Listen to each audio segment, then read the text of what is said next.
विघ्नहरण भगवान विनायक की जय हो।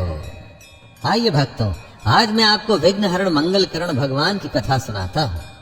भगवान विघ्नहरण गणेश जी भक्तों के साथ कृपावान रहते हैं, पर यदि कोई जानबूझकर दुष्टता करे तो वे उसे छोड़ते भी नहीं हैं। ऐसे ही राजस्थान में एक बनिया रहता था। उसके बेटे की पत्नी को कोई पुत्र नहीं था। एक दिन उसकी सास गणपति मंदिर में भगवान के सामने कहने लगी, हे भगवान, हमारे बेटे की बहू को आशीर्वाद दो। यदि ये गर्भवती हो गई तो मैं 1.25 सेर का चूरमा चढ़ाऊंगी। देव कृपा से वो गर्भवती हो गई, पर सास ने चूरमा न चढ़ाकर कहा, अब पुत्र का जन्म हो जाए तो इकट्ठा ही चढ़ा दूंगी। उसके घर में पुत्र जन्म भी हो गया। फिर कहने लगी, पुत्र जब चलने लगेगा, बोलने लगेगा, तब एक साथ ही चढ़ा दूंगी। बस यही बात पर भगवान विनायक रूठ गए कि ये तो वचन भ्रष्ट होती जा रही है, यानी जो कहती है वो करती नहीं। इसे तो ज्ञान देना ही पड़ेगा, नहीं तो कोई किसी के वचन पर विश्वास नहीं करेगा। इसलिए उन्होंने पोते को अदृश्य कर दिया और उसे छोटा सा बनाकर दरवाजे की चौखट में छुपा दिया। अब बालक की खोज होने लगी, कहीं नहीं मिल रहा था।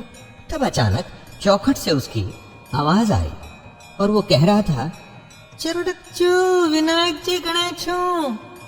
इस आवाज को सुनकर सब चकित हो गए। फिर से आवाज आई, चरुडच्चू चौखट में छू। अब सास को समझते देर नहीं लगी। उसे ये समझ आ गया कि मेरे गणपति देवा रुष्ट हो गए, उन्होंने ही बच्चे को छुपा दिया। फिर विनायक की पूजा अर्चना व्रत हुए, जिसमें 5 सेर की जगह 10 सेर के लड्डू चूरमा सब कुछ चढ़ाया। भगवान विनायक के सामने नाक रगड़ रगड़ के क्षमा मांगी। तब बच्चा चौखट से निकल कर आ गया। बुढ़िया की जान में जान आ गई। वो सबसे कहने लगी, देखो मैंने भूल की थी, मुझे उसका फल मिल गया। अब मैं ऐसी भूल कभी भी नहीं करूंगी। भगवान हमारा कल्याण करें।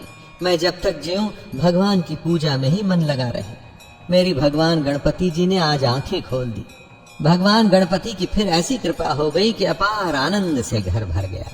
दोस्तों, भगवान को यदि आपने कोई वचन दिया है तो कभी भी पलटना नहीं चाहिए, और कहा है तो अवश्य करना चाहिए। अरे भगवान तो इतने उदार हैं कि आपकी सारी मनोकामना पूरी करते रहते हैं। वे तो आपसे आपकी भक्ति और प्रेम चाहते हैं। अरे उनको आपके धन संपत्ति से क्या लेना? धन संपत्ति तो उन्होंने ही तो दी है। इसलिए सदा श्रद्धा भाव से भगवान की सेवा करनी चाहिए। फिर देखिए भगवान कैसे निहाल करते हैं। बोलिए भगवान श्री गणेश की जय।